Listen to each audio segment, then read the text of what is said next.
Hello everyone, I welcome all the students of Guru Nanak Higher Secondary School to this video session in which we are going to start a new chapter, that is force and pressure. This is chapter number 11 from your science book and we will start this chapter today. This chapter is broadly classified into two parts. The first part of the chapter discusses about force and second part of the chapter discusses about pressure. We know a little bit about force from our junior classes. We have a little bit of knowledge about force from our junior classes. We basically know that force is applied on an object in the form of push or in the form of pull, isn't it? So we know that force could be a push or a pull on an object. So that would be force, and force is basically a physical quantity. We also know about that it is a kind of physical quantity. Just as we know that length is a physical quantity, mass is a physical quantity, speed is a physical quantity, similarly force is also a physical quantity. Now this physical quantity could be seen in the form of push or pull. Once we push an object, that means we are applying a force. If we pull an object, then also we are applying certain kind of force. So to make objects move which are initially at rest, or to make an object which is moving and to stop that object, or to change the shape of an object, we would require force. We would require force in the form of push or in the form of pull. So suppose if we have a car that is moving with certain speed and we want that car to stop, then our natural instinct is obviously, what do? We will apply a brake, isn't it? We apply brake to stop that car. Suppose that this car is moving and we want to stop this. So to stop this car, what do? We apply brakes.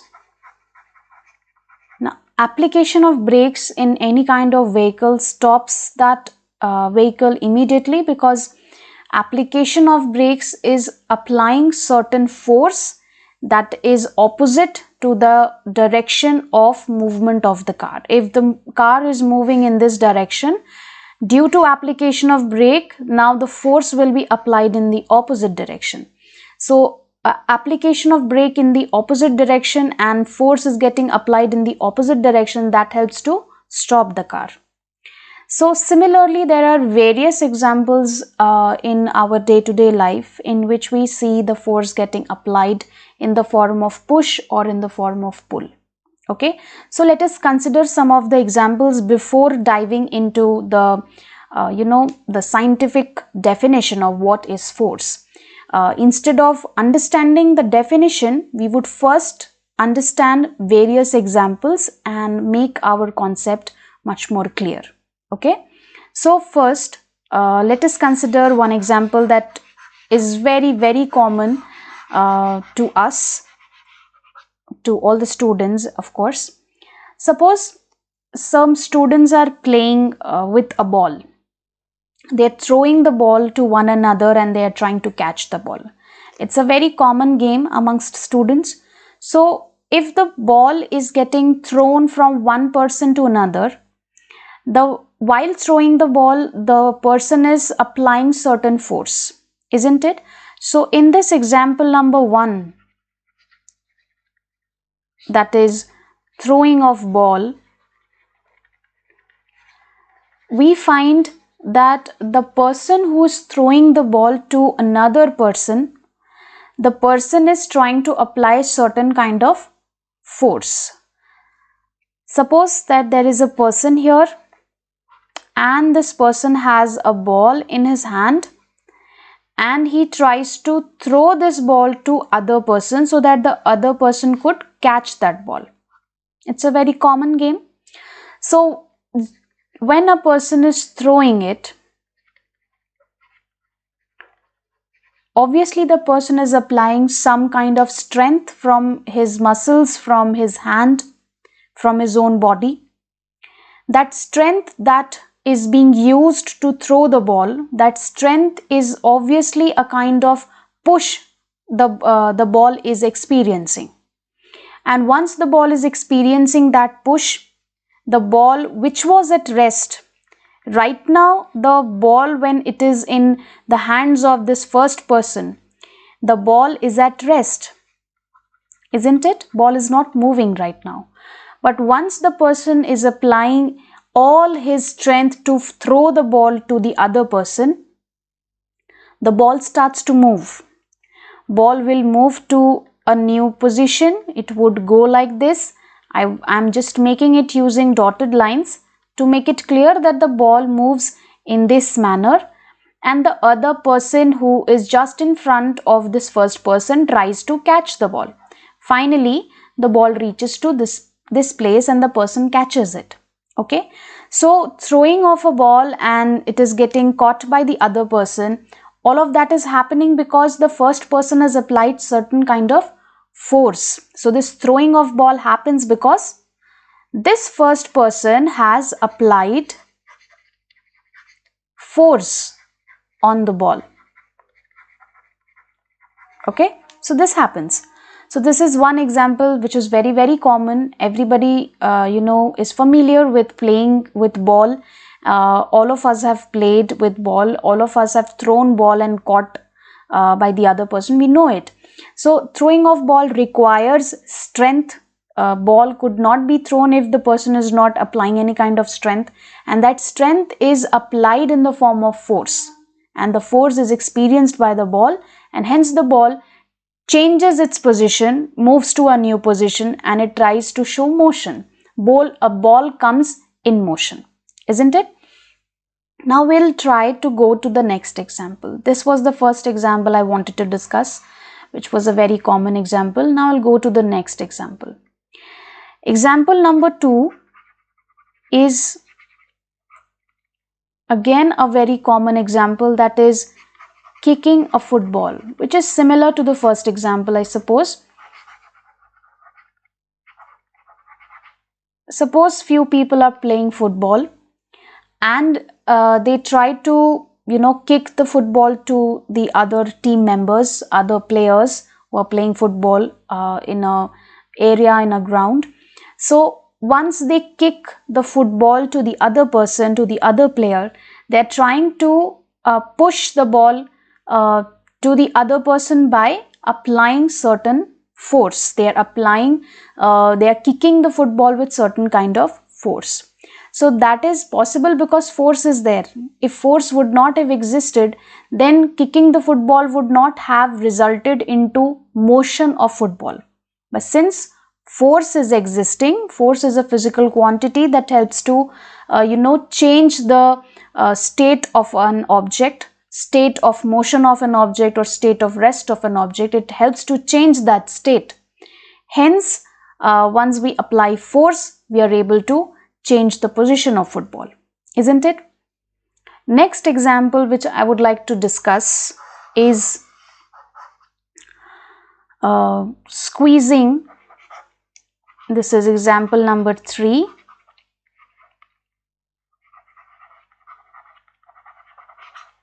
Squeezing of toothpaste from a tube.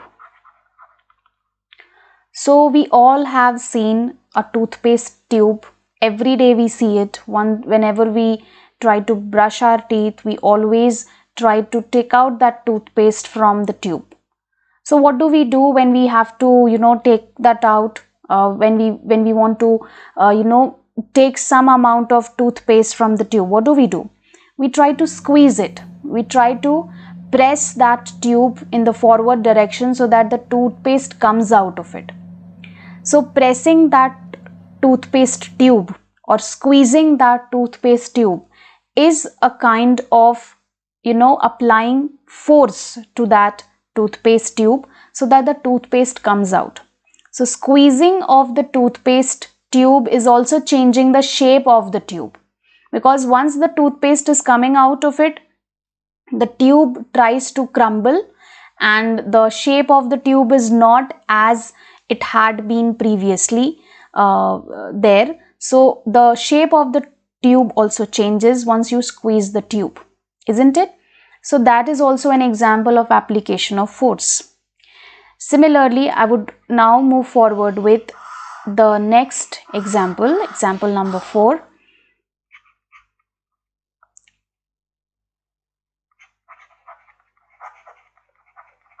Riding a bicycle.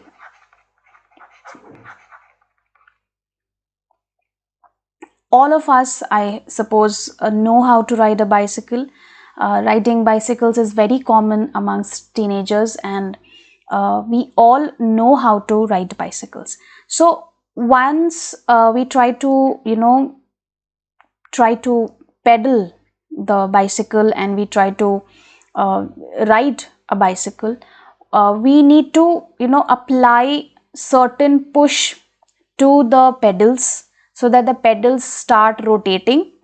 And due to rotation of the pedals, we find that the chain of the pedal also moves along with that, and that helps to rotate the wheels that is attached to the bicycle. And once the wheels start to rotate, the bicycle starts to move. So that's how a bicycle functions, and we all know that. So bicycle movement of bicycle is possible because we are pedaling the bicycle very strongly. We are applying all our strength to pedal the bicycle, and that pedaling is possible because we are applying certain push to the pedal. And riding a bicycle means you can either change your speed in the bicycle. You can ride the bicycle slowly if you want. You can ride the bicycle quickly also if you want. You can vary your speed depending upon how much strength you are applying on the pedal. If you pedal it quite hard, if you pedal it with all of your strength, your bicycle is going to move very fast. But if you pedal it very slowly, very lethargically, and not with much strength, then your bicycle is not going to move that much quickly as you have expected it to be. Okay. For stopping the bicycle, what do? We apply brakes. There are brakes present in the bicycle. We apply brakes, and those brakes will help to stop the bicycle. And of course, we know how brakes work. Brakes apply an opposite kind of force that helps to stop the motion, isn't it? So we all know that. So riding a bicycle involves all types of force. If you are pedaling it faster, then the bicycle speed is going to increase. If you're pedaling it slowly, then the speed of the bicycle slows down, comes down, decreases. And if you apply brakes, the bicycle is going to stop. So riding a bicycle involves a lot of forces, combination of lot of forces, and we know that, isn't it? So that's also an example of application of force. Next, we will try to understand another example which is very, very common. That will be example number 5, and that will be opening a door, isn't it? When we are in our houses, and once when you are there in your house, and and somebody's there at your door and they are ringing the doorbell, then your mother asks you to open the door. So what do you do when you try to open the door? If somebody is outside and you have to open the door quickly, what do? We either pull the door towards us or we push the door away from us, because doors have got different kinds of functions. They either open when you pull it towards yourself or you push it away. So different doors function differently, and according to that, howsoever the door is functioning, howsoever the door works, either it opens when you are pulling it towards yourself, or whether it is opening if you're pushing it away from yourself. Howsoever it works, it doesn't matter, but you have to apply certain kind of force in order to open a door. Either you need to push it or you need to pull it, isn't it? So applying a push or applying a pull. That means you are exerting certain kind of force. And opening a door involves application of force, and that's also an example that force is getting applied, isn't it?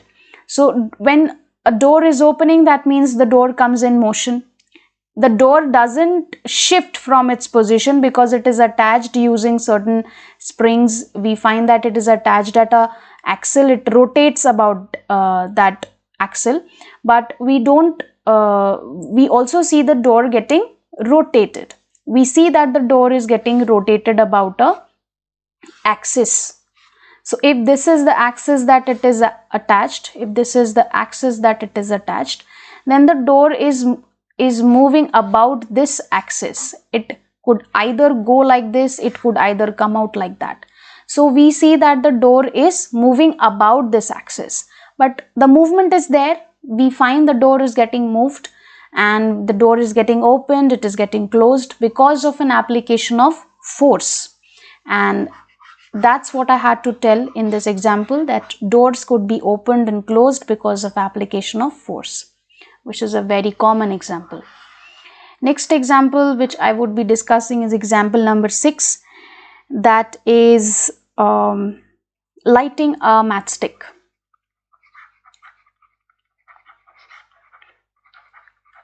Very, very common. Now, when we have to light up a matchstick, we basically rub the matchstick onto a very rough surface that's there in the matchstick box, and we rub that. We rub the matchstick on it, and then we find that the matchstick is able to burn. And how does it burn? We all know it. How can we burn a matchstick? We all know it. So how does it burn? When you rub the matchstick on that rough surface, you are applying certain kind of force. What kind of force? Frictional force is acting between the two, because the rough surface is quite rough. It's not very smooth, and rough surfaces offer very good friction. And due to that frictional force, heat is generated, and that heat is appropriate. The heat is sufficient to achieve that ignition temperature of the matchstick, and hence the matchstick burns. That's how it burns.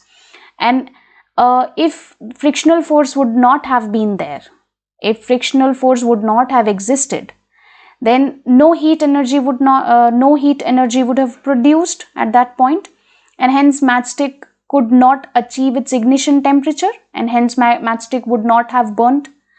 Hence we understand that lighting a matchstick also involves a kind of force. When you are rubbing the matchstick on that rough surface, you are applying certain kind of force to burn that matchstick, isn't it? Let's discuss one more example in this. Example number 7. Suppose if we have, that is, squeezing of a balloon. Let us try to understand this. Suppose if we have a balloon, and a balloon is there, suppose like this, and we are applying equal push from both sides, okay, with equal strength from both sides, from two opposite ends we are trying to push the balloon. What do we find? That the shape of the balloon is going to change. If you're pushing it from both ends, it is going to elongate in shape. The shape changes. And why does that happen? Because when you are pushing something, you are applying force. That means equal forces are applied on the balloon to change its shape. So we also understand that the shape of an object can change due to application of force. So now we have understood a lot about the examples that we see in day-to-day life. Now we are completely ready to understand the definition of force.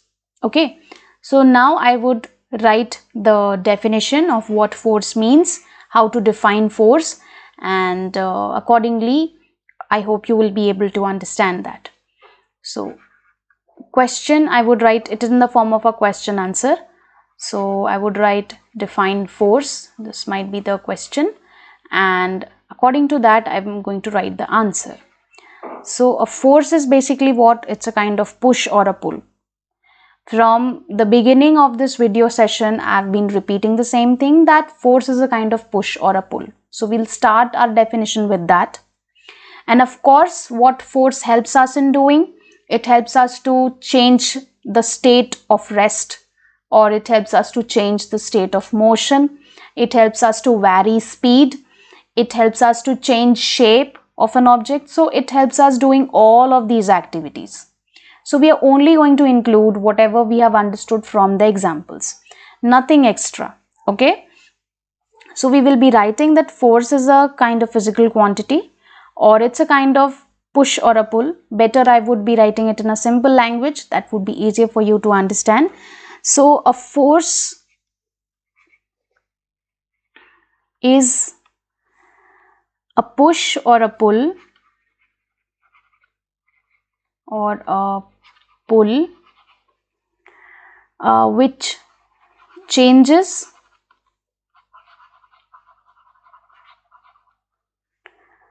the state of rest, which changes the state of rest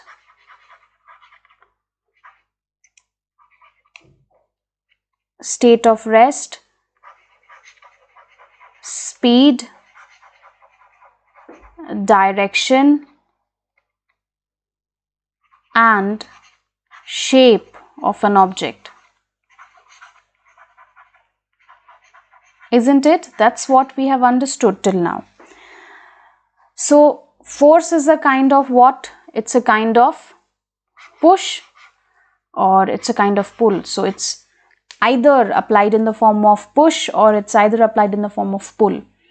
And what does it help in doing? It helps to change something. It helps to change something. What does it help in changing? It helps to change the state of rest. That means something which is at rest, that could start to move if we apply force. It can change the speed. That means if certain object is there in motion, if certain object is already moving with certain speed, we could vary the speed. We could either, decrease the speed, we could change the speed, we could increase the speed, decrease the speed according to whatever we want that object to be having that kind of speed. So we can change the speed. We could change the direction of the moving object. The direction of the object could also change. If the object is moving from north to south, we could change the direction from south to west. We could change the direction. So direction of the object could also be changed if we apply force. The shape of the object could also change if we apply force. So we have seen a lot of examples based on all these effects of force, that what kind of effect force is showing on certain objects, what change it can produce in an object. So it could change the state of rest, it could change the state of motion, that means it could vary the speed, it could change the direction of a moving object, it could also change the shape of an object. Okay, we have seen a lot of examples based on all of these criteria, isn't it? Now in the next part of the video, we would be discussing effects of force in detail, along with examples, of course. So effects of force, we will discuss this, and we would also try to understand types of force. Types of forces. How many types of forces are there? Before diving into the actual content that's given in the book, we would first deal with all sorts of examples and activities, and then we would come to the conclusion that how many types of forces are there, so that it's much more easier for you to understand. And next, after that, we would also try to understand what unit of force is being used for its calculation. Because we know that all the physical quantities, if that is a measurable physical quantity, it would have a certain unit in which it would be measured.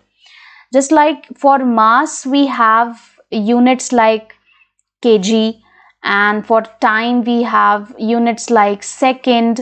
We have for length, we know that it is measured in meters. Similarly, for force also we have a certain kind of unit, which I would be discussing in the next video. Okay, in the next video session all of these topics would be cleared. So I would be discussing effects of force, types of forces, and unit of force. And of course, based on that, whatever activities, whatever examples would come up, we would also take that into consideration. Okay, so I hope the video was clear today. And if you have got any kinds of doubts, you could post it you could post that to the comment section. I would see that and would try to answer it as soon as possible. Okay, so thank you everyone for joining the class today with me. In case of any doubts, do tell me in the comment section. Thank you everyone.